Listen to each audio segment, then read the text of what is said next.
Toda a Escritura Sagrada é inspirada por Deus e é útil para ensinar a verdade, condenar o erro, corrigir as faltas e ensinar a maneira certa de viver. Isso para que o servo de Deus esteja completamente preparado e pronto para fazer todo tipo de boas ações.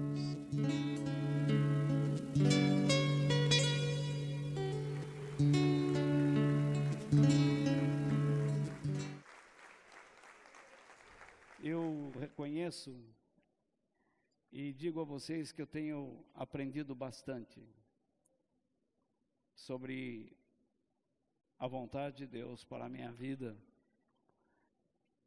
especificamente, alguns detalhes. E nesta noite, qual é o plano ou a vontade de Deus para a minha vida? Que eu ame a Deus por quem Ele é. Que eu ame a Deus por quem Ele é. Há muitas pessoas que dizem, eu amo a Deus, mas você o conhece?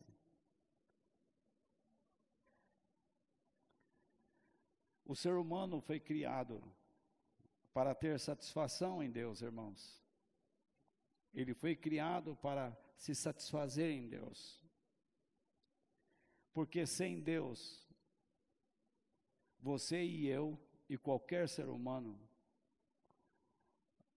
não ficará satisfeito com nada.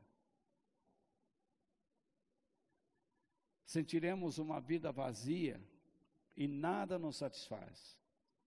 Porque quando nós rebaixamos Deus, com certeza, tudo ao nosso redor, dentro de nós, se transforma em um abismo profundo e escuro.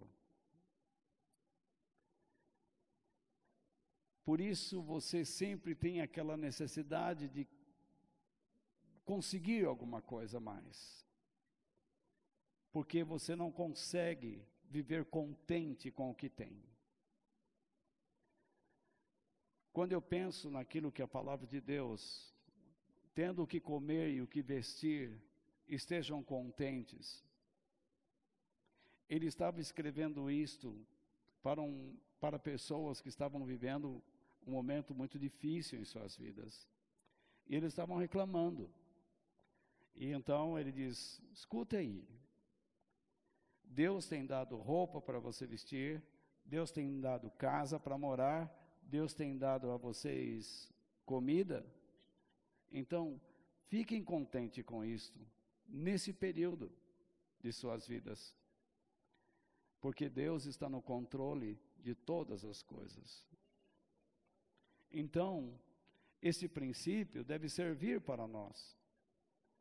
Quando eu percebo que a minha vida está se baseando, sendo absorvida pelo descontentamento, eu começo a ficar então preocupado acerca do meu amor a Deus. Então, quem procura conhecer mais a Deus, aprenderá mais sobre Ele e o amará mais. E à medida que nós o amamos mais, nós encontramos nele mais recursos, refúgio para esta vida e a promessa esplendorosa da vida eterna. O texto que eu gostaria de ler com vocês hoje está em Marcos, capítulo 12, versículos 28 ao 30. Um mestre da lei que estava ali ouviu a discussão. Então Jesus estava metido numa discussão para variar. Viu que Jesus tinha dado uma boa resposta Por quê? Que boa resposta. Já já nós vamos ver isso. Jesus estava discutindo sobre a ressurreição dos mortos com os saduceus que não acreditavam na ressurreição, e Jesus estava dizendo para eles: a ressurreição existe. E os fariseus acreditavam na ressurreição dos mortos, mas uma linhagem do judaísmo não acreditava. É como no cristianismo. Existem igrejas que não acreditam no inferno. Acredita? Então, eu não vou dizer as denominações porque seria deselegante. Mas eu digo que um ramo do cristianismo acredita que não existe inferno. Porém, outro ramo acredita que o inferno existe. E Jesus disse que o inferno existe, porque lá haverá choro e ranger dos dentes. Então, Jesus disse que há ressurreição, então acreditemos que haverá a ressurreição. Jesus diz que haverá o inferno, acreditemos que haverá o inferno. Não adianta a gente distorcer o que Jesus ensinou, nós temos que acreditar no que ele diz, porque tudo que ele fala é verdadeiro. Continuando então. Esse homem viu a resposta de Jesus e por isso perguntou: qual é o mais importante de todos os mandamentos da lei? Você sabe o que é a lei? A lei são os 5 primeiros livros do Velho Testamento, que é chamado de Torá. Ou os 5 primeiros livros é chamado de Pentateuco, ou a Torá, onde existem as leis de Moisés, correto? Livros de Gênesis, Êxodo, Levítico, Número, Deuteronômio. Então, Jesus respondeu: é este, 2 pontos. Escute, povo de Israel. O Senhor nosso Deus é o único Senhor. Ame o Senhor, seu Deus, com todo o coração, com toda a alma, com toda a mente e com todas as forças. E o segundo, mais importante, é este: ame os outros como você ama a você mesmo. Não existe outro mandamento mais importante do que esses 2. Então, a primeira coisa, você quer entender as palavras de Jesus em Marcos, capítulo 12, dos versículos 28 ao 30? Então, eu vou colocar para vocês aqui. No versículo 28, vamos lá. Jesus disse assim: um mestre da lei. Tudo que nós lemos, eu vou colocar agora aqui de modo mais ampliado, para vocês entenderem onde Jesus estava querendo conduzir a mente de seus ouvintes, tá bom? Eu não estou querendo modificar a Bíblia, eu não estou querendo melhorar a Bíblia, eu estou apenas tentando dar abrangência, tá? Ampliar, e fazer com que vocês entendam, porque a Bíblia, ele é um livro espiritual, não é difícil de entender, mas eu acho que dessa maneira eu posso ajudar vocês mais, e eu fico mais feliz se eu percebo que vocês estão entendendo melhor, ok?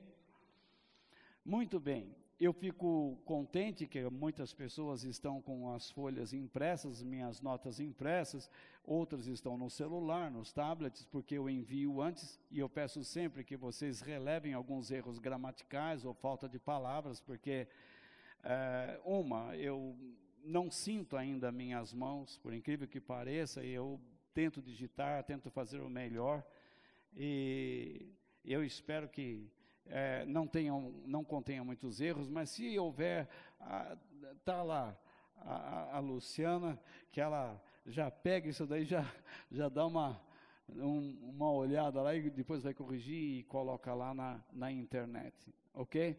Então na internet vai ter as notas, vai ter o vídeo, vai ter o áudio, e tem um livro que foi lançado, que eu escrevi, que chama-se A Mensagem da Cruz, e no fim do ano vai ter mais 2, não é, André?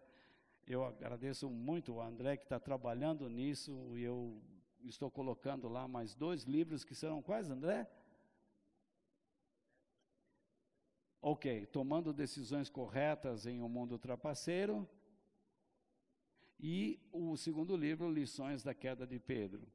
Eu vou disponibilizar tudo de graça, não quero dinheiro nenhum, não prego o evangelho para ganhar dinheiro, nem para ficar rico, não que ali seja uma grande literatura, nada, são frutos das pregações. O André tem um trabalho danado de ficar transcrevendo, e eu vou colocar lá, e vocês podem compartilhar isso com as pessoas. Ele vai estar em PDF para quem quer estudar e imprimir, pode imprimir os capítulos e estudar, cada um deles. Vai estar em EPUB para qualquer smartphone, e também no arquivo MOBI, que é o arquivo para Kindle. Se você tem o leitor digital da Kindle, você também poderá ler no seu leitor digital, ok? Muito bem, então vamos lá. Um mestre da lei, quem é esse camarada? Ele é um professor da religião judaica, ele é um teólogo fariseu, como eu expliquei há pouco. Ele acreditava na ressurreição, e existia uma linhagem dentro do judaísmo chamada saduceus, que não acreditava na ressurreição, que estava ali, ouviu a discussão. Então ele ouviu a discussão, aquela argumentação toda, e ele viu que Jesus tinha dado uma boa resposta, e por isso perguntou: qual é o mais importante de todos os mandamentos da lei? Até aí, nenhum problema. Então, agora vem o verso 29. Jesus respondeu: é este. O verbo agora é importante, escute, tá? Então, ele é quase que uma interjeição, ele diz: ei, escute aí, tá? Escute, Israel, escute, né? Isto é, procure com atenção entender, perceba ou considere atentamente o sentido do que é dito. O verbo escutar quer dizer tudo isso aí, praticamente. Agora, você tem que entender, quando ele diz escute, ele está dizendo: dê muita atenção ao que será dito. Deus estava dizendo lá no Velho Testamento, e ele está dizendo para nós nesta noite, acerca do maior mandamento. Então Deus diz: escute, quando vocês ouvirem a minha palavra, escutem com atenção, considerem com atenção, não façam como pessoas que são desrespeitosos. Quando eu estou falando, Deus, no caso, quando Deus está nos ensinando, eles estão com a mente em toda parte, correto? Menos no que é importante. Lembra a história de Marta e Maria? Quando Marta chegou para Jesus e disse assim: Senhor, o senhor não fica incomodado de me ver eu trabalhando, e Maria aí, né, ouvindo o que o senhor está falando, sentada, e eu aqui correndo para lá e para cá para servir as pessoas que estão aqui. Então Jesus disse: Marta, você vai ter muito tempo para ficar correndo e servindo pessoas, mas Maria, tua irmã, escolheu a parte mais importante, que é parar, sentar, ouvir e aprender. Então, é isso que Deus está dizendo. Para, considera, coloca sossego na sua alma e na sua mente e comece a aprender o que é necessário.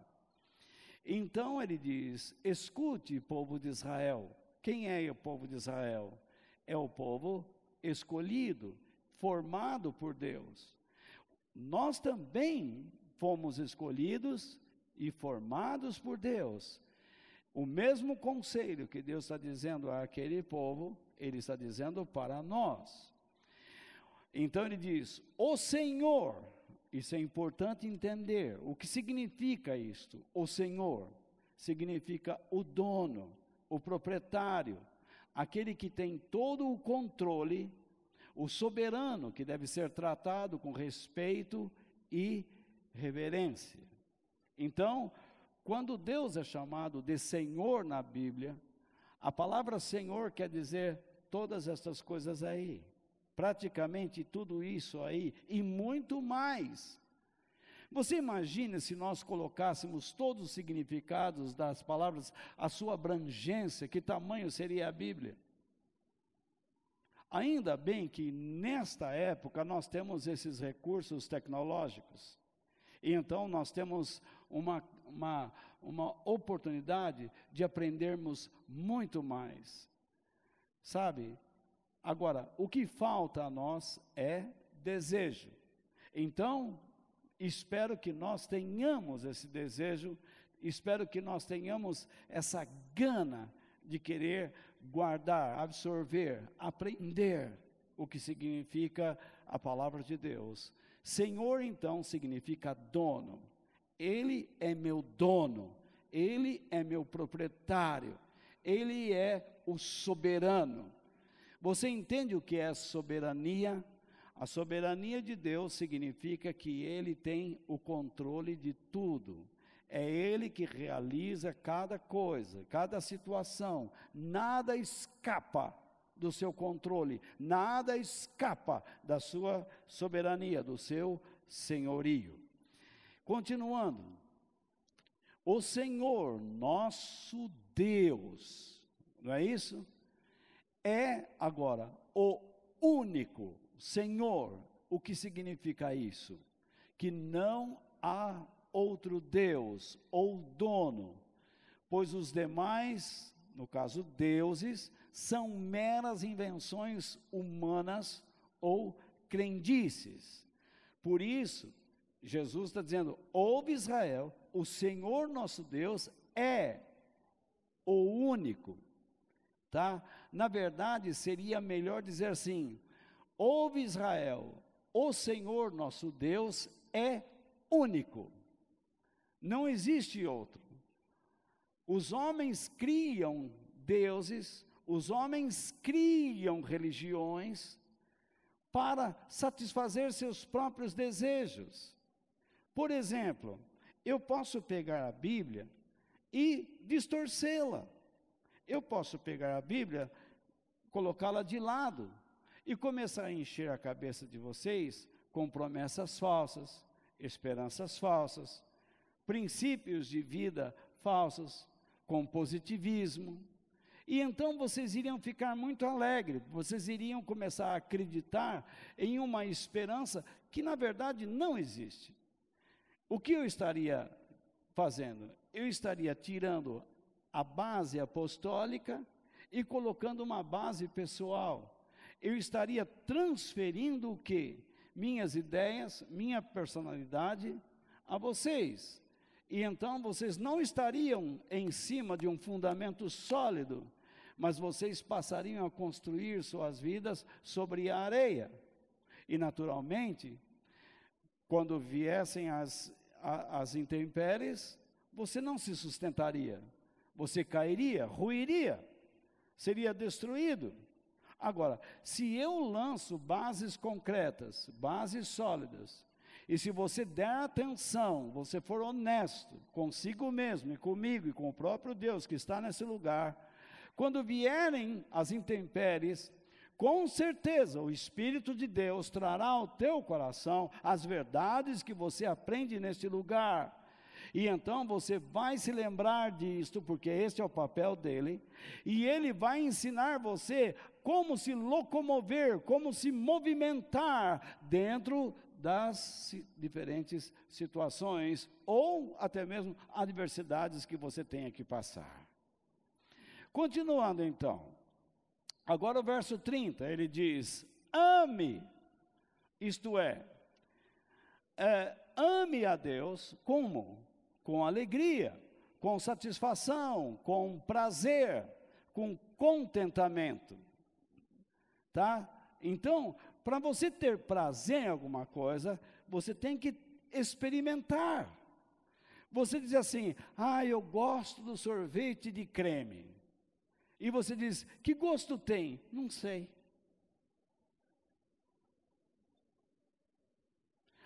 Eu gosto de torta de cupuaçu. Que gosto tem? Isso é uma fruta lá do norte. Eu gosto de arroz, feijão com pequi. Que é a comida lá de Goiás. Que precisa tomar um cuidado danado. Tem gente que pega a frutinha, enfia na boca e fica cheio de espinho e vai para o médico. Mas eu gosto de pequi. É uma comida que eles gostam. E como é que é? Não sei. Então, como é que você gosta? Aí você diz assim, eu gosto da igreja. Mas por que você gosta da igreja? Eu vou lá nos domingos, é muito bom. Você não está dando fundamentos para gostar. Está entendendo? Você gosta do ambiente, você gosta das pessoas, mas você não pode dizer que gosta da igreja, porque você não está entendendo o que é a igreja. Se você não entender o que é a igreja, você não tem bases para gostar.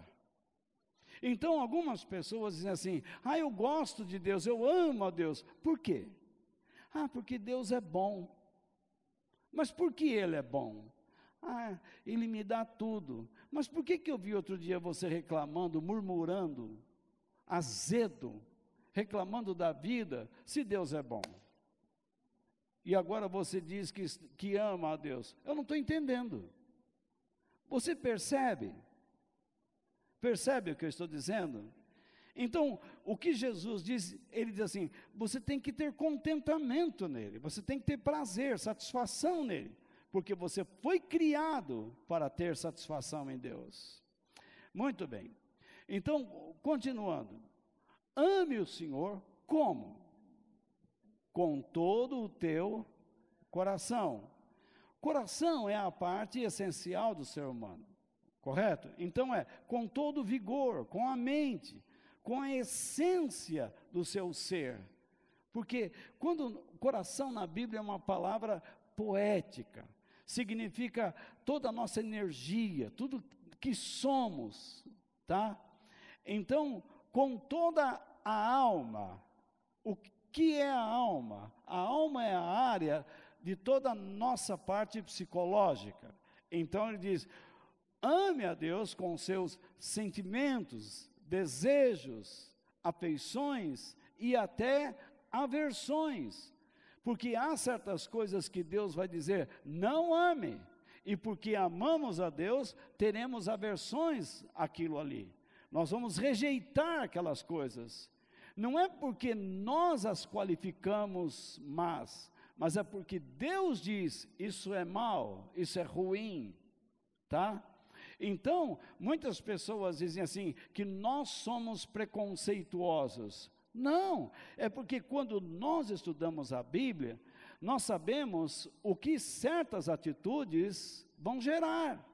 Você olha, por exemplo, o comportamento de alguém, e você sabe no que aquilo vai gerar. Você sabe que a influência de uma pessoa irá contaminar outras. Eu vejo hoje muitos jovens seguindo certas filosofias políticas, que quando você olha para o mundo, você vê as pessoas presas, sabe? Por exemplo, você vê hoje milhões de pessoas, como eu posso dizer, meu Deus do céu, não vou dizer nada, deixa quieto, não vou falar. Então, veja lá, você olha um país com um ditador, por exemplo, você vê barcos e mais barcos de pessoas indo para este país? Mas você vê barcos e mais barcos de pessoas atravessando fronteiras para fugir deste país. Então, como é que pessoas da imprensa, de universidades, dizem que isso é bom? Está na cara que não é. Porque uma coisa boa é quando você vê muitas pessoas indo de encontro ao que é bom. Então, o que existe é uma mentira, porque eu não vejo isso. Eu vejo pessoas fugindo, querendo liberdade, querendo trabalhar. E quando eu vejo certas ditaduras tirando dinheiro das pessoas, correto? Tirando 70% do que eles ganham e ficando com o governo, e eu não vejo essas pessoas tão alegres assim, eu não vejo desenvolvimento cultural, social, sabe, familiar, tudo está debaixo de grampos, né? Então, que alegria existe nisso? Não existe uma orientação sadia, o que existe é um zelo dominador. No caso de Deus não é assim. Quando Ele trabalha na nossa vida psicológica, Ele sabe o quão frágeis nós somos. Nós somos muito frágeis na área sentimental, mental, emocional. Então Ele nos orienta, tá? Para mim é uma alegria poder estar na presença de Deus, ser orientado por Ele.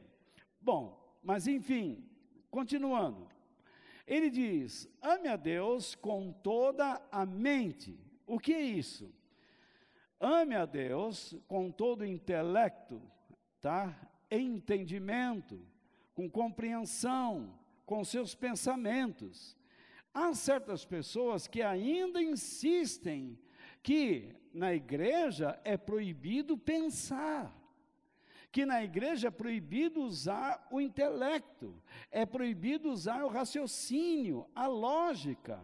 O evangelho é cheio de lógica. Deus estimula que você use o raciocínio. Às vezes eu escuto certos líderes pregando, e com todo respeito eu digo, eles dizem assim, eu falo pelo Espírito, eu não estudo, Deus me dá a palavra. Tá bom, eu já parei de brigar com essa gente, eu falo, tá ok, tá bom, segue o teu caminho, não adianta. Mas aqui a vocês eu digo, pessoas que vivem fazendo isso, vivem falando sempre a mesma coisa.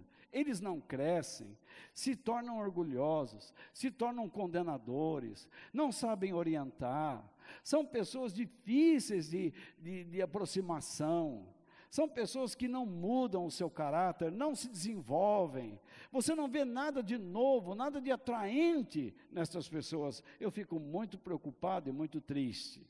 Mas Deus manda que você o ame com todo o seu intelecto, e há razões para isso. E já nós vamos discorrer em cima dessas coisas de um modo prático. E ele diz, e com todas as suas, o quê?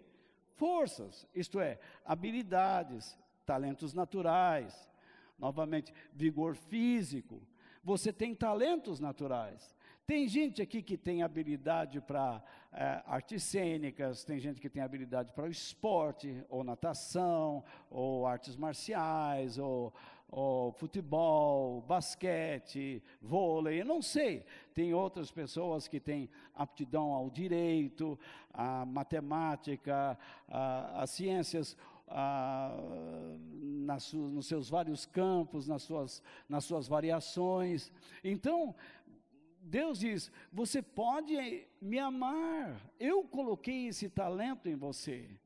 Por exemplo, na NASA, existem muitos cientistas que se reúnem semanalmente para orarem, para glorificarem a Deus, porque eles descobrem tantas coisas no universo, e eles dizem, só Deus pode criar essas coisas, mas também existem aqueles que não creem em nada, eles tomaram uma decisão, dizendo, não, isso é fruto de uma explosão.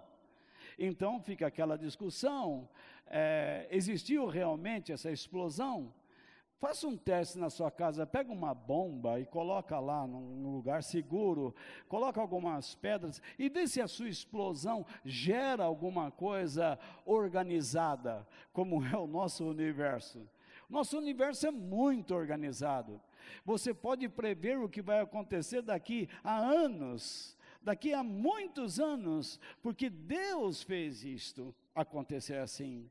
Quando Deus diz lá no livro de Daniel, a ciência se multiplicará, isto é, quer dizer que Deus, Ele criou as coisas e deu ao homem a capacidade de estudá-las, sabe, de estudar as coisas da criação, para que através do raciocínio você perceba o quanto você é ignorante, o quanto você precisa conhecer, e cada coisa que você conhece e aprende, você então dá glória a Deus, porque diz, não é possível, somente um Criador poderia fazer o que existe aí.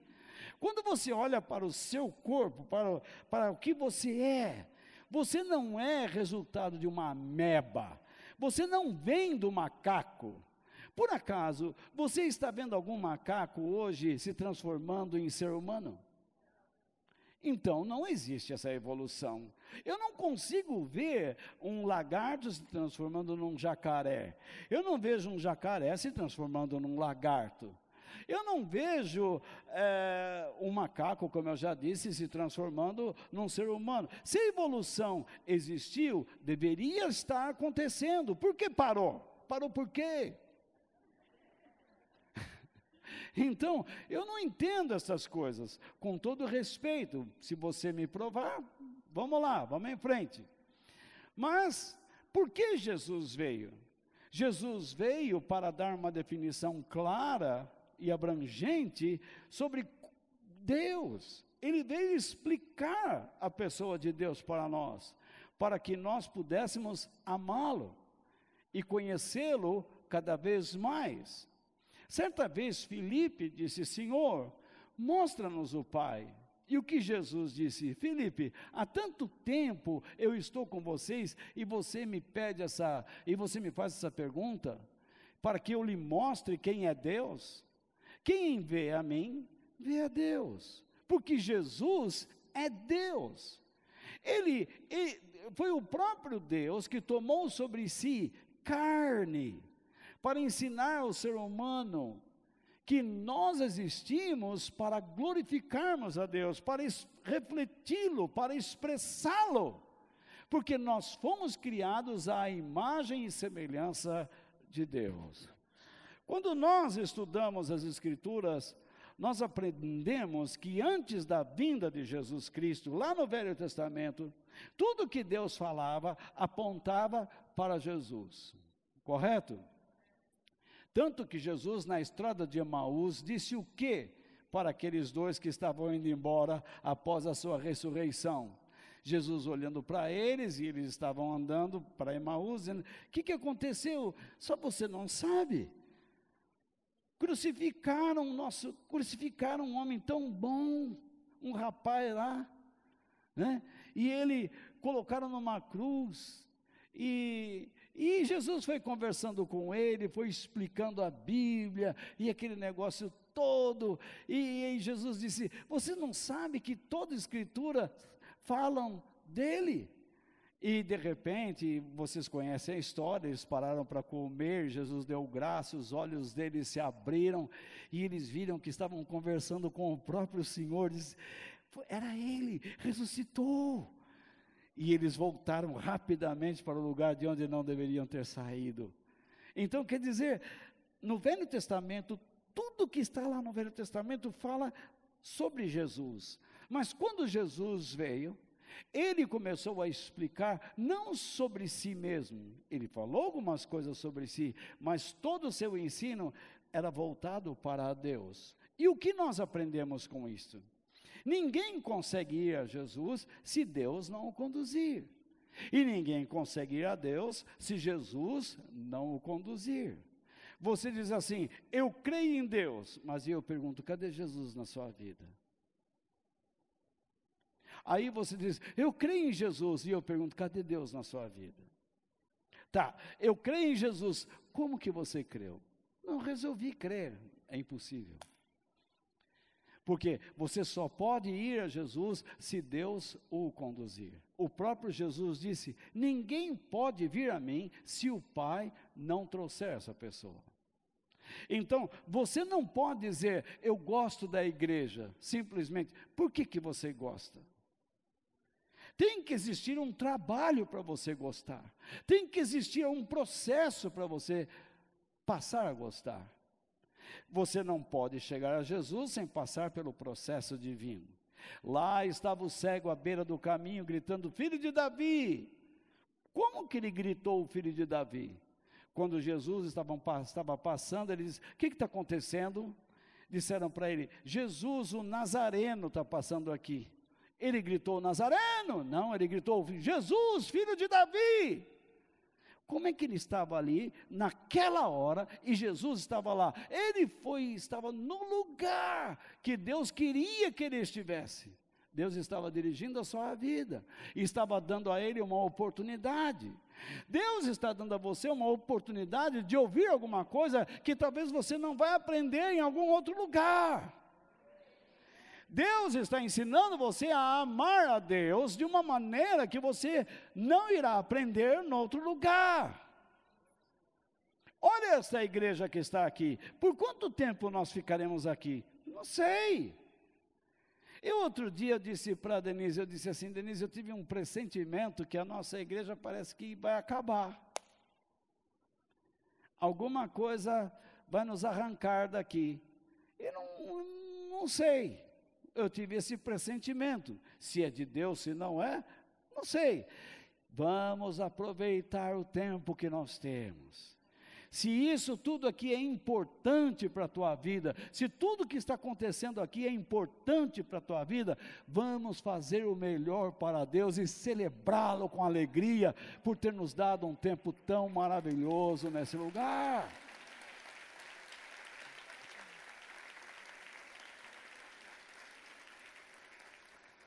É impossível amarmos a Deus sem a ação de Jesus. E é impossível amarmos a Jesus sem a ação de Deus. É impossível. Você não chega a Jesus se Deus não o leva a Ele. Você não chega a Deus se Jesus não o conduzir a Ele. Então, é assim que funciona. O Velho Testamento fala de Jesus e o Novo Testamento fala de Deus, dos planos de Deus por meio de Cristo Jesus. Se você não lê Bíblia, você não vai aprender nada. Se você não lê Bíblia, você não sabe nada, nem como amar a Deus. Aí é que está. Por quais motivos você diz que ama alguém realmente? Você acha que o amor nasce de uma paixão? Ele se solidifica porque você sente aquele fogo queimando? Você olha para uma pessoa e diz assim: uau! Aí você diz: é isso aí que eu quero. Tá. Muito bem, tá bom. O amor desperta em nós algum interesse por uma determinada pessoa, e ele só pode crescer e amadurecer por motivos elevados que você vê nessa pessoa. Você acha que pode existir amor quando você convive com uma pessoa e você percebe nele motivos não elevados? Instabilidade, egoísmo. Quando você vê traços negativos nesta pessoa, o teu amor se torna forte ou fraco? Então não é a paixão que sustenta o relacionamento. O amor não é comandado pela paixão. Eu constantemente ouço pessoas dizendo assim: casei com a pessoa errada. E casou mesmo. Não vou discordar, não. Você deu o passo errado mesmo. Por quê? Porque você não observou lá atrás. Você simplesmente foi se envolvendo no fogo. Ai, foi bom para você? Foi. E para você? Foi. Tá. E foi. E aquela agonia, tá bom, tá. E foi se envolvendo. Aí, quando foram viver debaixo do mesmo teto, virou um inferno. Porque tudo foi construído em cima de uma paixão. e paixão é fogo de palha. Sabia?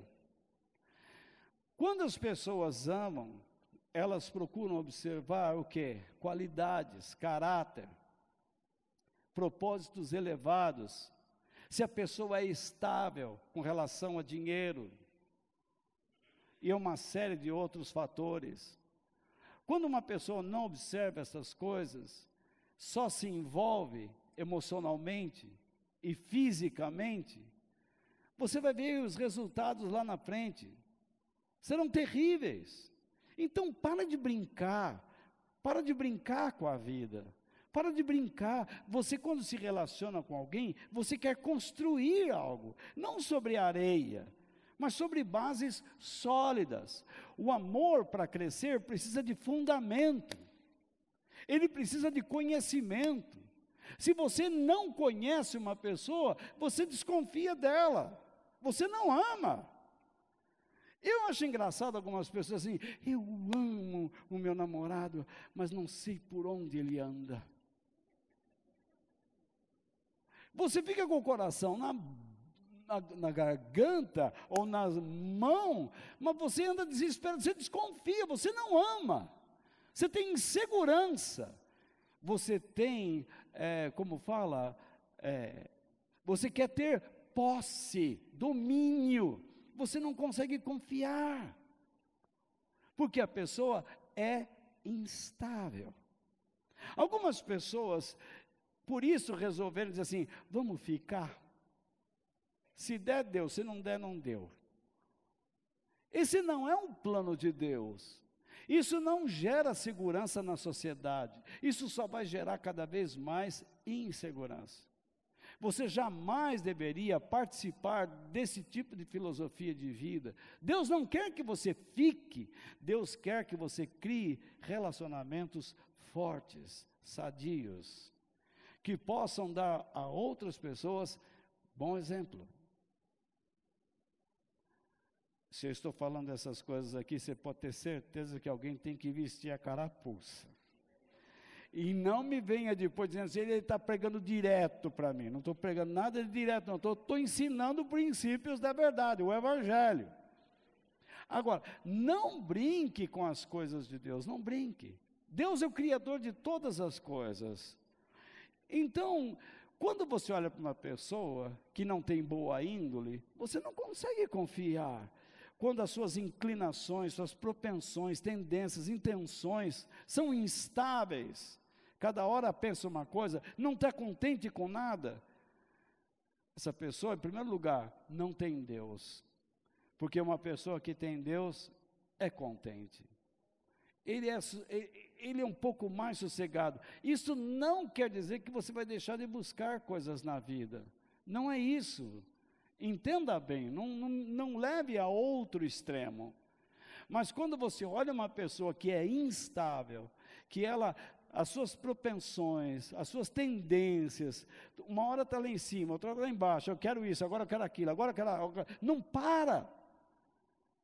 Onde é que você vai parar? Você começa então a ficar assustado com esse tipo de convivência. A igreja existe nesse mundo para nos ensinar essas coisas. Jesus veio para ensiná-los o seguinte: vocês estão debaixo do Império Romano, eles estão pressionando vocês, isso não pode interferir no amor de vocês por Deus.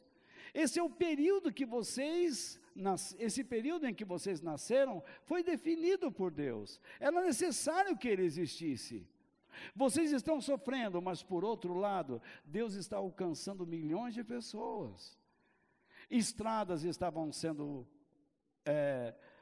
pavimentadas, construídas na época, grandes embarcações, na época os romanos tinham muitos portos, a língua se tornou universal, o grego, no mundo romano, existia uma língua só, os povos podiam se comunicar, e o Evangelho então avançou.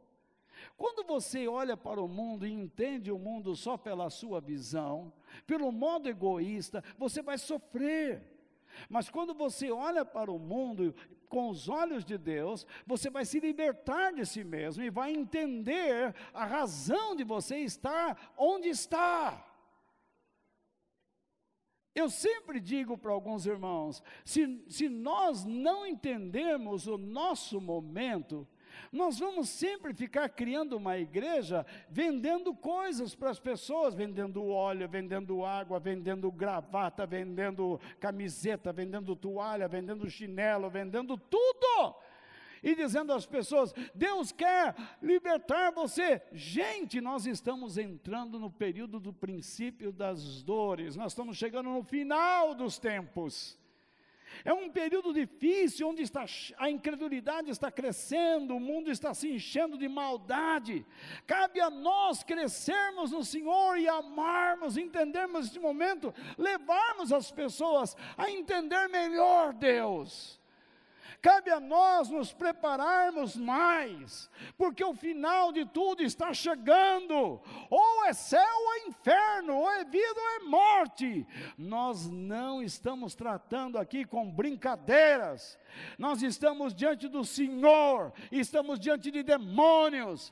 Graças a Deus que é o Espírito que habita em nós é maior do que aquele que está no mundo, e nós podemos celebrar a glória de Deus. Mas é necessário que nós nos desenvolvamos e cresçamos nele.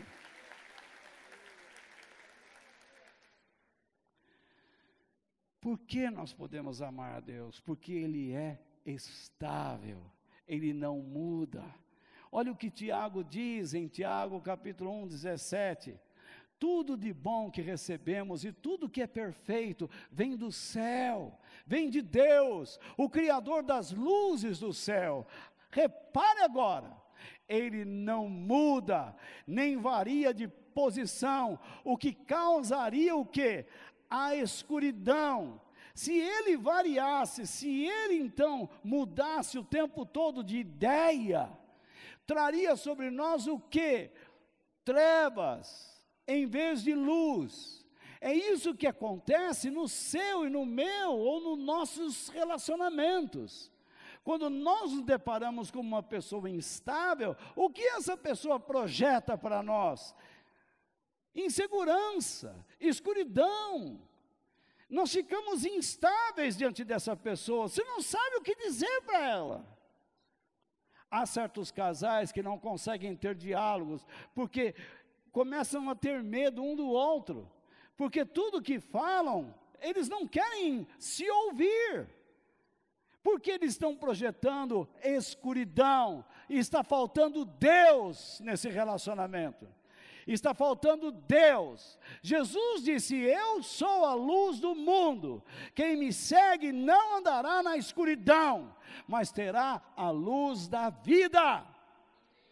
Se alguma coisa então está faltando no nosso relacionamento, sabe, se não existe conhecimento, se não existe luz, se não existe caminho, está faltando Deus.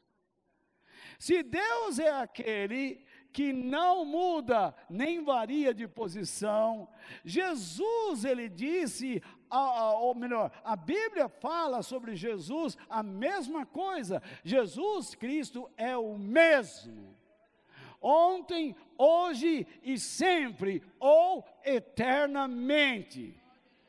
Como não amar Deus? Como não amar Jesus? Eles não mudam. Tudo que eles são, eles revelaram para nós. Eu sei quem Deus é, eu sei quem Jesus é, eu sei quem o Espírito Santo é. Eles não são três deuses, é um Deus, é a Trindade.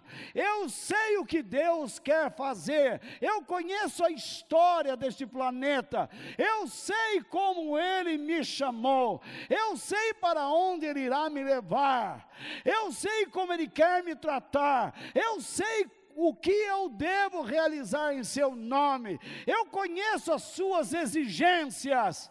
Ele não muda. Cabe a mim mudar. Ele é estável. Eu sou instável. Eu sou infiel. Mas Deus é fiel. Primeiro a si mesmo e àqueles que são limpos de coração.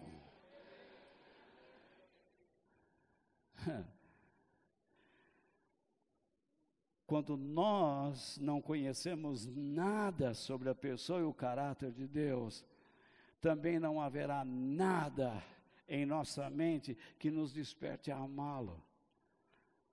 Hoje em dia nós tratamos a igreja como se fosse uma reunião social. Nós chegamos aqui para aprender. A igreja é uma escola onde se ensina a palavra de Deus, porque Deus nos chama para amá-lo honestamente. Há pessoas, como eu disse no início, que dizem que amam a Deus, mas eles despertam esse tipo de amor pelas suas próprias suposições. Eles criam uma imagem de Deus. Deus, eu estava devendo, agora não estou mais, Deus é bom. Continue tratando mal suas finanças e você vai ficar devendo já, depois de amanhã, você vai se afundar de novo. Deus me livrou de certos adversários. Continue andando com pessoas ruins, desavisadamente, desatentamente, e você será contada com elas. Diga-me com quem tu andas e te direi quem és. Enfim. Como Jesus queria que os seus seguidores vissem a Deus? Se ele queria que os seus seguidores vissem a Deus de algum modo, é um modo que nós precisamos enxergar. Eu vou dar para você uma breve lista de como Jesus falou sobre Deus. Aptos? Dispostos? Então vamos lá. Deus é aquele que, segundo Jesus, criou o mundo. Não sei porque criou do mundo, mas eu estava mudando a frase e ficou lá, desculpe. Ele criou o mundo, também não é nada de exagero também, né? Você entendeu? Criou o mundo, ele criou o universo e a terra propriamente, correto? Se ele criou a terra, tudo que está escrito no livro de Gênesis diz que é bom, não é isso? Depois nós comentamos um pouquinho. Deus criou os seres humanos. Ele é aquele que sustenta e controla a sua criação. Lembra que ele disse, não caem o pardal, se Deus não permitir. Ele conhece quantos fios de cabelo você tem na cabeça. Deus é onisciente. Deus é aquele que ensina e orienta os seus filhos. Nós temos a orientação. O que nós estamos fazendo aqui? Recebendo orientação. Eu já falei muitas coisas importantes nesta noite. Principalmente se você está querendo iniciar um relacionamento com uma pessoa, trate de observar bem quem é esse danado ou quem é essa danada, viu? Tá? Para depois você não ficar chorando lá nos cantos, e depois vem me aborrecer aí, faz oração, expulsa o demônio. Não há demônio que seja expulso agora, de uma vez que você aceitou essa encrenca na sua vida, hein? Então vamos lá, Deus é aquele que é o poder supremo. Ele tem o poder para curar, para repreender demônios. O coração do rei está nas mãos do Senhor, não é? Enfim, uma série de coisas. Deus é aquele que decide, por meio de Cristo, claro, quem será aceito ou rejeitado. Eu não sei quem vai ser aceito aqui ou rejeitado aqui. Se você não está levando nada a sério, ele vai fazer esse tipo de juízo a seu favor. Ele vai dizer, eu aceito ou não aceito. Mas nós sabemos o que ele exige de nossas vidas. Alguns pastores ensinam assim, Deus, Ele nos deu a salvação, Deus amou o mundo e deu Jesus a todo mundo. Não, não é bem assim. A Bíblia fala que Deus é bom para aqueles que têm coração puro, para aqueles que trabalham pela sua salvação. Você não consegue chegar a Deus sem a ajuda dele, correto? Tá certo? Você não teria fé se Ele não colocasse dentro de você a fé, correto? Então, o primeiro instante do seu encontro com Deus, tudo isso é promovido por Ele mesmo. Agora, veja lá, isso é de graça. Uma vez que você adquiriu a revelação de Deus, acabou a graça. Agora você tem que pagar por ela. Então Deus diz assim, Jesus diz assim, não trabalhem pela comida que perece, mas trabalhem por aquela que não perece. Então, se você quer ir para a eternidade, entenda algo que eu vou te dizer. Eu sei que muitas pessoas discordam disso, mas eu não consigo enxergar outra coisa na Bíblia. Só vai para a eternidade quem trabalhar para Deus. Quem não trabalhar, não vai. Se você trata a sua vida como um passeio, um piquenique, um playground, você pode fazer o que bem entender, mas você só pode experimentar as riquezas profundas do Senhor se trabalhar para Ele. Não tem jeito. O próprio Tiago disse assim, você disse que tem fé, tá bom, e eu tenho obras, mas deixe-me dizer uma coisa, a fé sem o trabalho é morta. A fé que não produz nada é morta. Então, irmãos, sabe o que significa? Não brinquemos com as coisas de Deus. Por exemplo, você tem um filho. Nós vimos aqui o Tyler hoje aqui. Muito bem. Qual é o seu trabalho com ele? É árduo? É um trabalho. Você educar uma criança dignamente, elevadamente, não é um trabalho?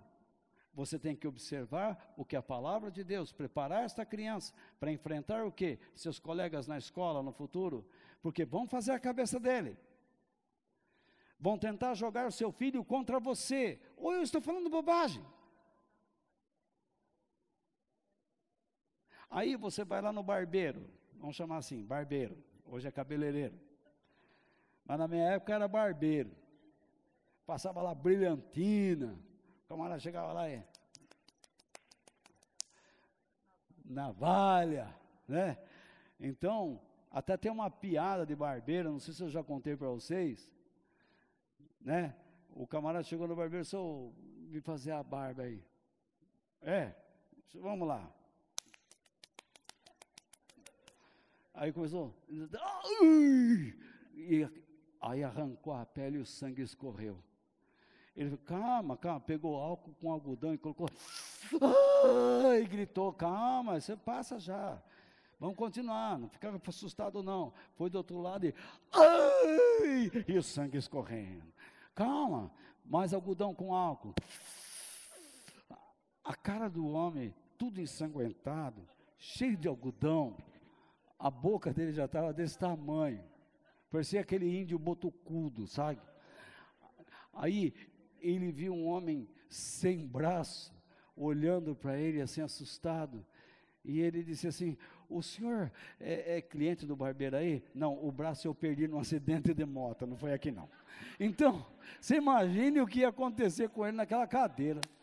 Então, alguns aqui não entenderam, é que eu não sei contar piada, mas tudo bem. Veja só. Agora, o que eu estava falando?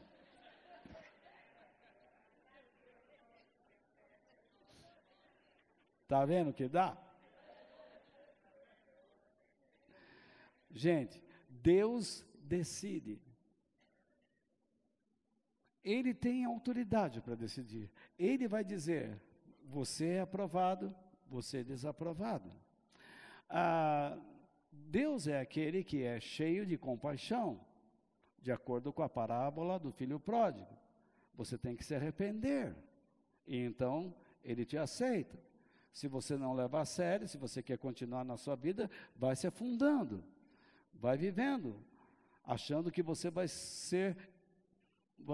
a sua vida vai ser sempre um mar de rosas, mas não vai, você vai se afundando. Continuando então, Deus é aquele que é amor, mas não confunda amor com condescendência. Deus não é condescendente, Ele não fica alimentando os nossos desejos e dando a nós o que queremos. O amor de Deus é para nos receber, Ele é hospitaleiro, Ele nos aceita, Ele entende a nossa fragilidade. Deus é aquele que é uma pessoa de natureza espiritual, não uma força plasmática. Você já viu muitas pessoas dizendo assim, Deus é uma energia. Deus é uma energia, eu sinto uma energia, manda uma energia para mim aí, tá. Então, como é que pode, né? Uma energia pensa, uma energia fala, uma energia chora? Não, põe o dedo na tomada. Então, Deus é aquele que supre as necessidades de seus filhos, quando estes andam sob os seus termos. Busquem primeiramente o seu reino e o seu modo de vida que o agrade, e as demais coisas serão acrescentadas. Em nenhum momento do Novo Testamento, Jesus está incentivando as pessoas a pedirem comida, a pedirem a Deus carro, sofá,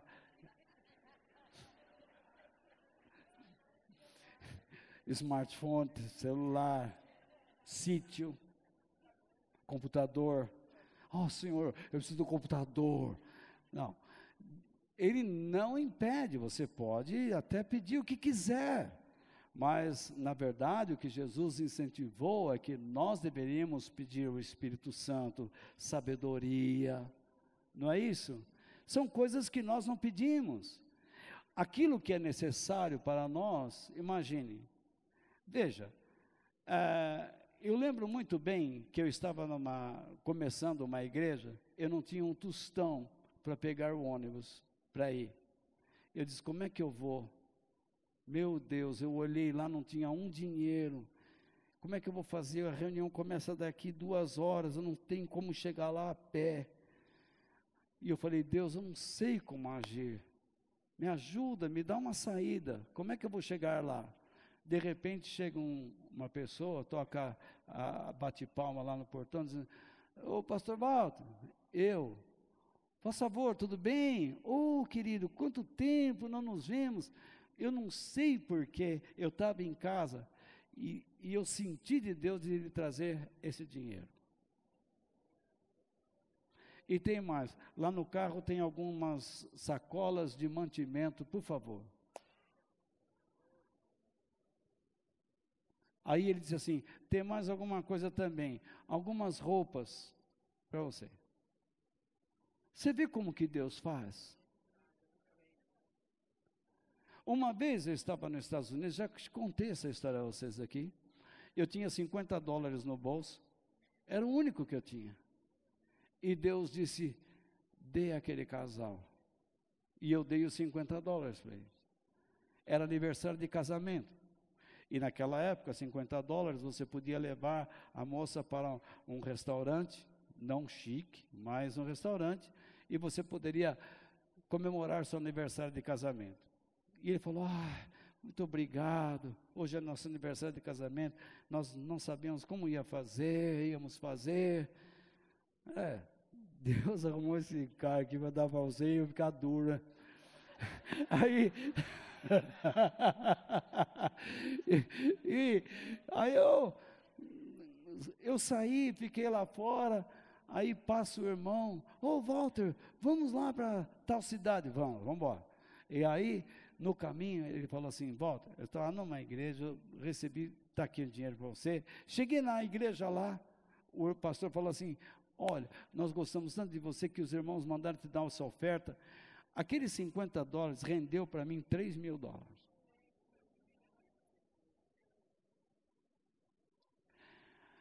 Teve uma vez que eu disse assim, Deus está mandando eu dar um dinheiro para aquele lá. E eu dei e não veio nada.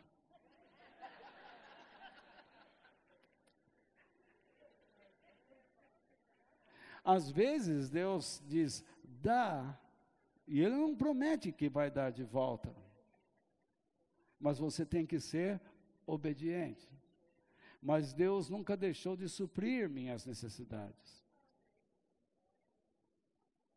Nunca deixou. Entendeu? Então nós temos que confiar nele de todo o nosso coração. Deus, muito bem. Aí eu chego aqui nesse quarto ponto com você. Como você demonstra o seu amor por Deus no cotidiano?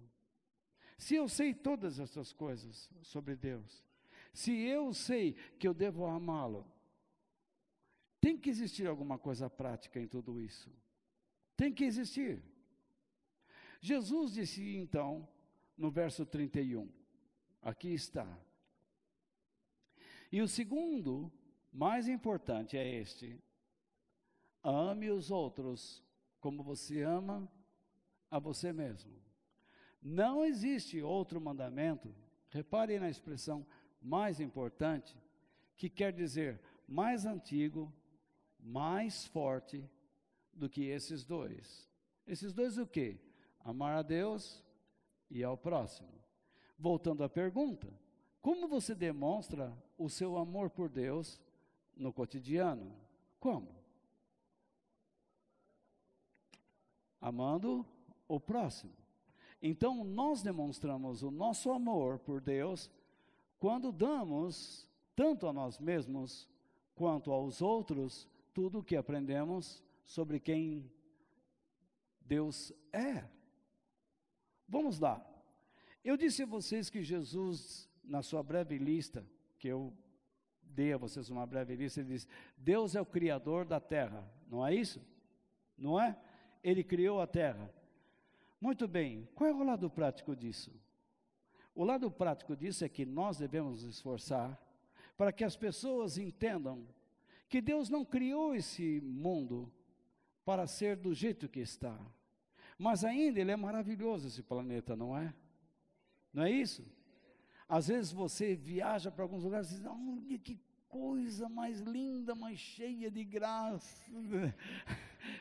Então, você vê muitas paisagens maravilhosas, você olha o mar, você olha um rio, você olha o céu, isso não é maravilhoso? Você olha um pássaro, você olha um animal, você vê aquela beleza, aquela coisa gigantesca nesse planeta. Além do mais, esse planeta que Deus criou, como ele é útil, como ele é bom para cada um de nós, não é isso? Nele nós encontramos a água, nele existe a chuva, o oxigênio, isso é ímpar. Os homens enviam astronautas para todo lado, naves, naves espaciais, e o que eles veem? Nenhum planeta é mais belo, tão especial como a Terra. Aí eles ficam discutindo, a Terra é plana, a Terra é redonda. Isso vai mudar alguma coisa? Não é nada. Amanhã você vai acordar e falar assim, estou em cima da Terra plana. Alguns dizem assim, a Terra plana prova a Deus. Quem prova a Deus é Jesus Cristo. Você não vai a Deus porque a terra é plana ou redonda, você vai a Deus porque Jesus te leva a Ele.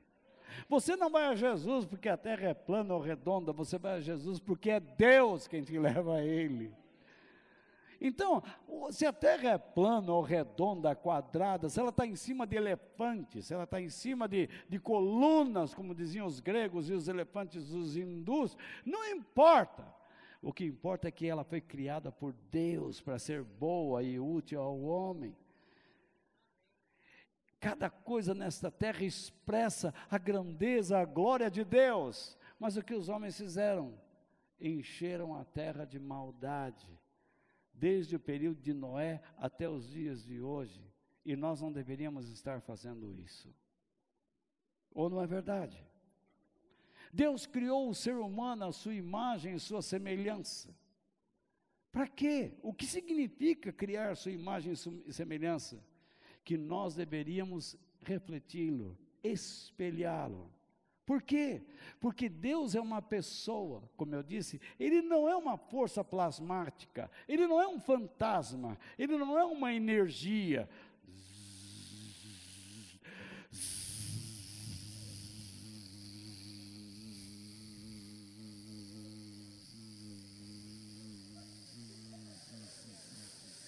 Não, você fala com Ele, Ele fala com você. Deus existe, Ele é real. Deus é espírito. Eu não entendo muito a natureza de um ser espiritual, vou entender melhor na eternidade. Jesus disse que quando Ele voltar, nós vamos ter um corpo igual ao dele, espiritual.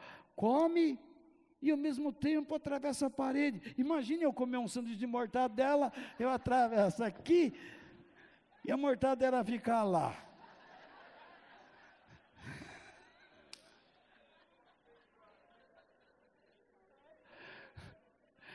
Não vai dar certo isso.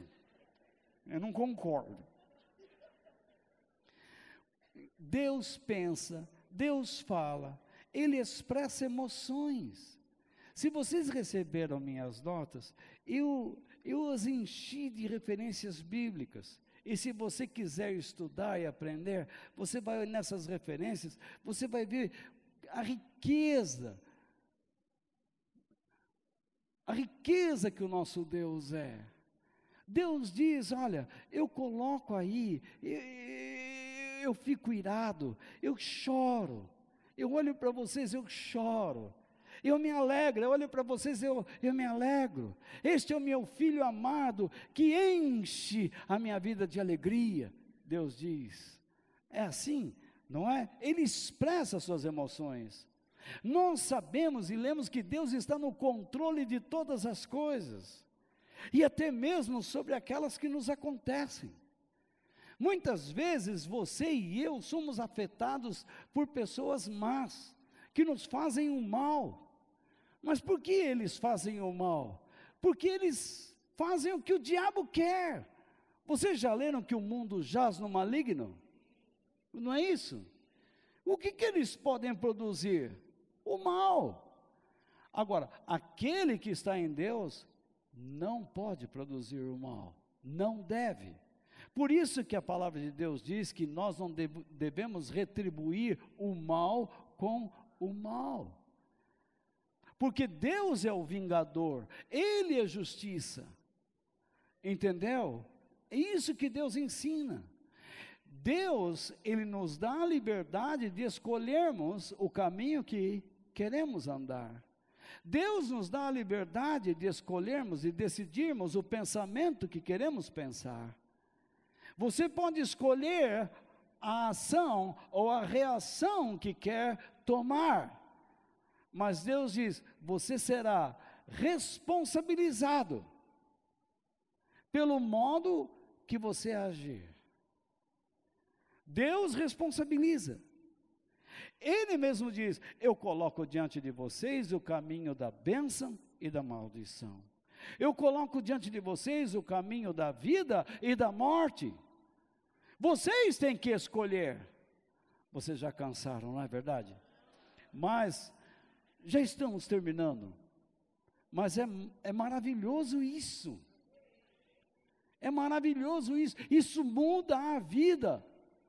Imagine hoje você chegou aqui dizendo assim, eu vou naquela igreja pedir uma oração lá, porque eu estou a fim de arrebentar a cara do fulano lá em casa. Não, agora você sabe, opa, você tem liberdade para chegar lá na casa e arrebentar a cara de fulano ou ciclano. Porém, você vai ser responsabilizado por isso. Porque Deus diz, você não deve agir dessa maneira. Se você me ama, você vai dar às pessoas o que você tem aprendido de mim. Se você foi perdoado, por que você não dá o perdão aos outros? Se um dia você magoou Deus, e Ele aceitou você de volta, por que você vive magoado dentro de si, por causa dos que te fizeram mal? Você não percebe que isso te faz mal? Você não percebe que isso tem travado a sua vida?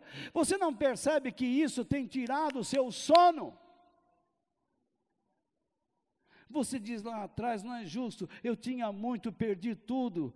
Mas a Bíblia diz, Deus, Ele dá, Deus também tira. Está escrito no próprio livro de Tiago que Deus torna uma pessoa rica e ao mesmo tempo, em pouco tempo, Deus pode torná-la pobre. E aí vem esses pregadores dizendo, não é a vontade de Deus que você fique pobre, mas a Bíblia diz que às vezes é a vontade dele tirar tudo que você tem, tudo que eu tenho.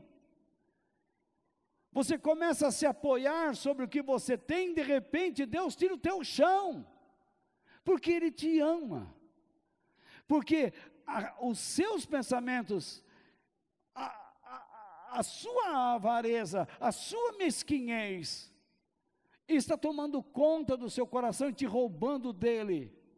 Por isso que Deus é tido assim, como um pai amoroso, que disciplina os seus filhos. E os seus filhos devem aprender a não desmaiarem quando forem disciplinados por Deus, mas devem glorificá-lo, porque Deus os está ensinando a viver. Então nós temos tudo isso de Deus, Ele está no controle. Você diz assim, mas Deus não poderia barrar o mal? Ele pode, mas Ele nos deu esta liberdade de escolhermos. Você escolhe o que é elevado ou não. Se você é filho de Deus e ama a Deus por quem Ele é, você vai aprendendo como deve agir em determinadas situações. Amanhã você vai lá no trabalho, você deixa a sua esposa, você beija a sua esposa, beija os seus filhos, e de repente você chega lá, aí chega aquela boneca de trapo, e começa a andar ao seu redor, jogando algumas palavras para você cair entre aspas, na lábia. E então você entra naquele parafuso, e você não pensa mais na família, nos filhos, e você erra e cai. Aí depois ela sai da sua vida, e você fica naquele esgoto. Não é isso que acontece? Que silêncio. Sim ou não? Sim, parece o programa do Silvio Santos. Então veja só, mas é isso que acontece. Você olha para a sua família agora, todo mundo quebrado. Ou não é isso, gente? Aí Deus começa um trabalho para consertar sua vida, consertar seu coração, e se você o ama, você quer ser restaurado. Você quer ver sua família de novo de pé, se Deus permitir. Então Deus começa a curar você e curar todos. E agora o que você faz? Está tudo certinho? Agora você esquece. Não, você tem que progredir. Você tem que conhecer mais, crescer mais, aprender mais, para amar mais. Porque Deus é estável. Você foi instável, mas Ele não. Ele sempre tem a sua palavra firme. Olha as coisas que já nos aconteceram, quantas adversidades, e nós estamos ainda aqui de pé. Agora há pouco, antes de chegar para cá, eu estava me sentindo muito mal. O Paulo estava lá comigo, eu estava explicando algumas coisas para ele, e de repente ele disse, Paulo, eu estou muito ruim, eu estou me sentindo muito mal, porque a minha glicemia cai, chega a 35, 40, você imagina, aí eu tenho que comer rapadura, açúcar puro, para ver se eu levanto, entendeu? E então eu comi 2 rapaduras, aí então agora eu estou assim, não digo tão bem, mas eu só estou lembrando disso agora porque eu comecei a falar essas bobagens, mas na verdade, eu nem estava lembrando mais, porque a palavra de Deus parece que toma conta da minha alma, do meu coração. Eu não sinto a fraqueza, mas na hora que eu paro, eu preciso de ajuda, porque eu me sinto fraco. Mas enquanto eu estou aqui com o meu coração no Senhor, parece que, parece não, é um modo de falar, vem mesmo. Todo o poder do Senhor vem à minha vida, à minha alma. Eu quero ser usado, eu quero ser uma bênção na sua vida. Eu quero que você saia daqui cheio da glória de Deus. Eu não me canso.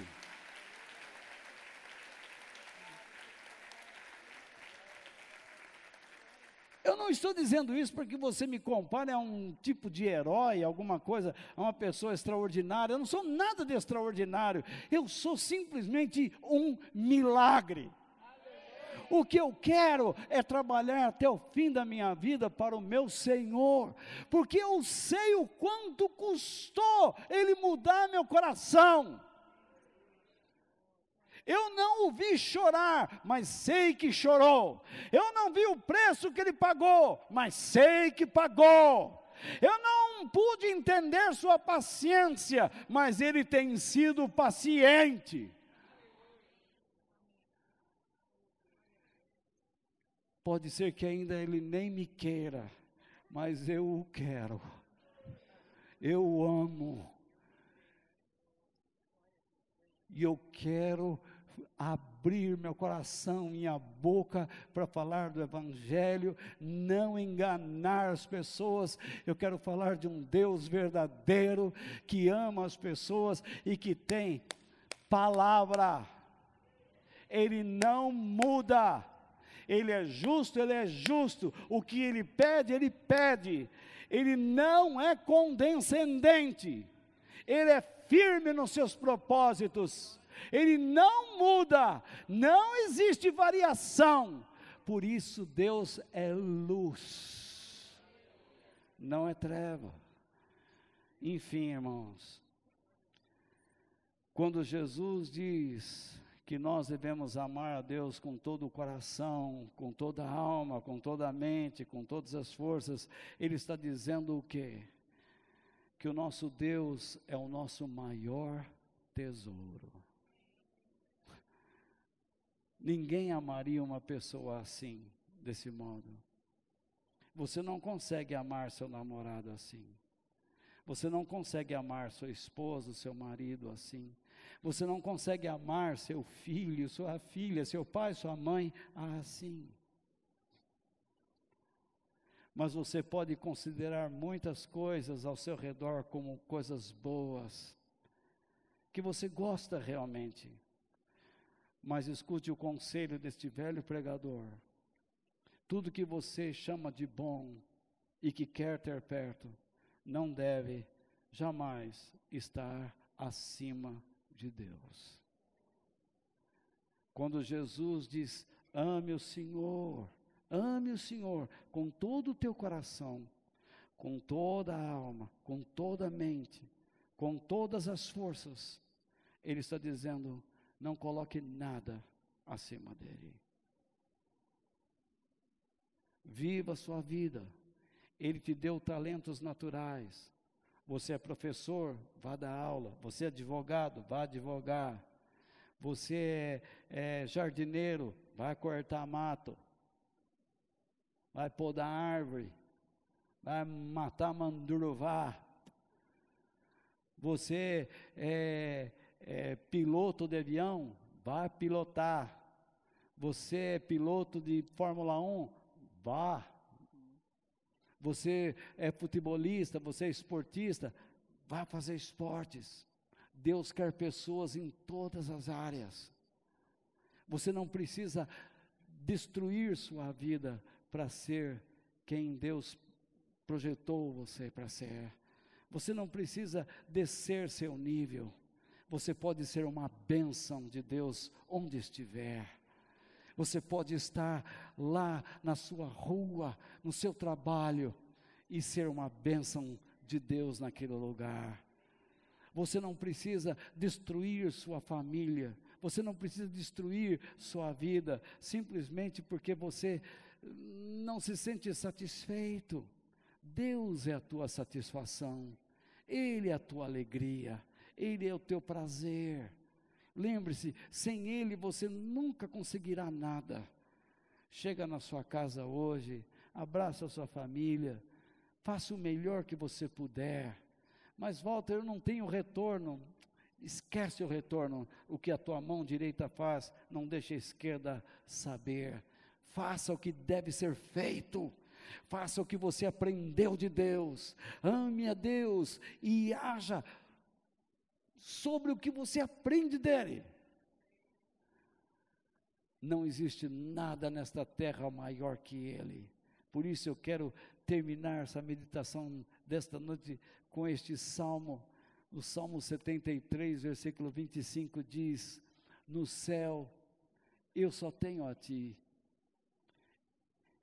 E se tenho a Ti, que mais poderia querer na terra? O que me daria maior prazer, deleite, felicidade nesta terra? Quem eu tenho no céu? Deus. Às vezes eu vejo pregadores, e eu mesmo já preguei assim, às vezes prego, escapa. A gente diz assim, porque nessa terra a gente chora, fica triste, mas lá no céu toda lágrima vai sumir, e o povo amém. Lá no céu não vai ter mais dor. Oh! Lá no céu você vai andar perfeito, vai atravessar a parede. Você vai entender todas as coisas. Não haverá mais morte, não haverá mais separação. E a gente esquece que essas coisas não são as mais importantes. Você parou para pensar o que é chegar na eternidade e enxergar Deus? Todo homem de Deus, o maior desejo dele é ver o seu Criador. Todos os que andam perto de Deus querem ver seu rosto. Moisés disse: Senhor, mostra-me a tua glória. E Deus olhou para ele e disse: ó Moisés, não é possível você ver meu rosto e continuar vivo, mas eu vou colocar você dentro da rocha, numa fenda, e então eu vou passar, e você me verá pelas costas. Ver Deus pelas costas, que prêmio. Mas Moisés aprendeu uma coisa: só se pode ver Deus quando você está dentro da rocha. E quem é rocha? Jesus.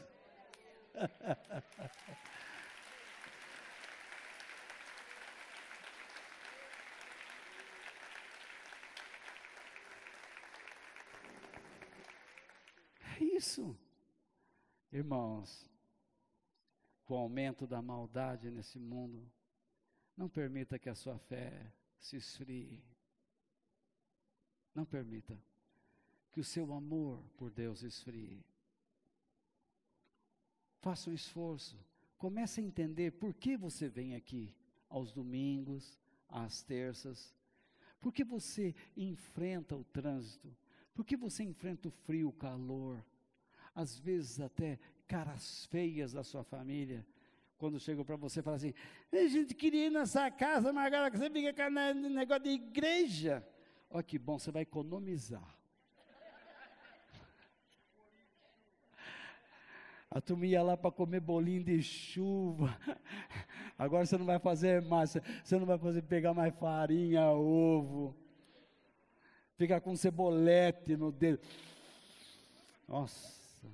Né? Alho no cabelo, que tem gente que, ai, não deu para tomar banho, chega aqui quando senta, você fala assim, onde é que eu estou? Né? No Ceasa? Não, na igreja. Então, veja só,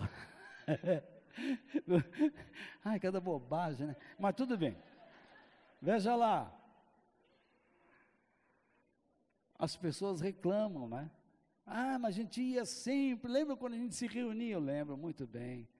Mas e agora, por que esse negócio de igreja? Você não sabe, você não imagina. Você não precisa condenar ninguém. Deixa a pessoa perguntar, o que tem lá?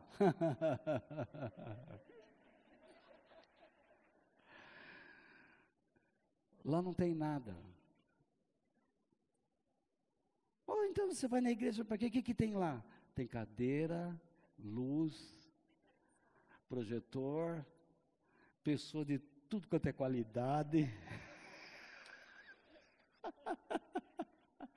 Tem gente de todo tipo, gordo, magro, negro, branco, vermelho, amarelo, feio, bonito, cabelo pintado.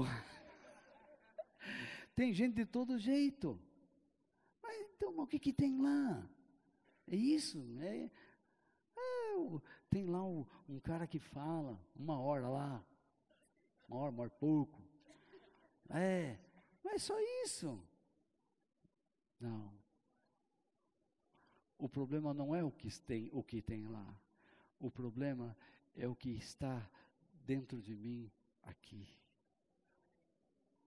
Você não imagina o que Deus fez na minha vida, quem eu era, quem eu sou. Então, eu vou àquele lugar para aprender mais sobre aquele que mora em mim, que transformou todo o meu ser, que mudou o meu caminho, mudou minha família, que me dá força para entender as razões de tudo que está acontecendo comigo, ou que aconteceu comigo. Minha vida já não é mais uma incógnita. Agora eu tenho um destino, eu tenho um propósito, eu tenho um sentido. E a pessoa vai olhar para você, e ela vai perceber que tudo que você tem, é o que ela não tem, e o que gostaria de ter. Você está aqui nesta noite, e talvez você não tenha propósito, não tenha sentido, não tenha destino, não tenha nada. É porque você não aprendeu a amar a Deus. Você precisa de coisas, você não sabe mais agora. Toda hora você quer um carro, você quer uma cadeira, você quer um lápis, você quer alguma coisa, precisa estar entrando na sua vida, porque Deus não está.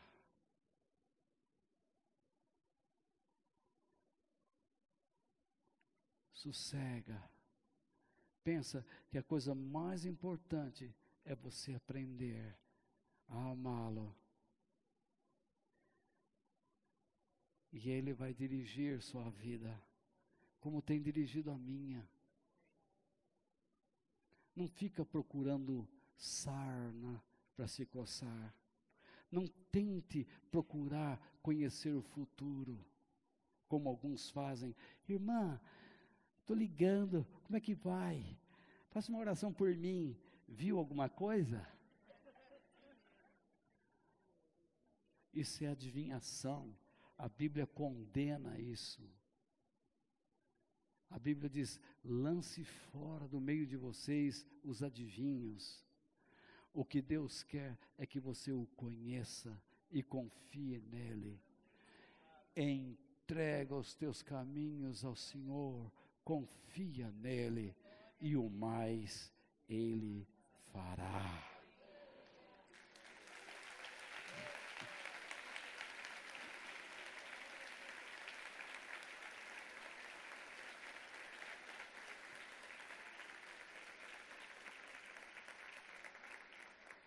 Quando nós demonstramos o que aprendemos de Deus às pessoas, então Ele se torna mais conhecido. É assim. Que Deus seja o nosso maior tesouro, nossa maior alegria e a nossa única felicidade. Que Deus nos abençoe. Amém.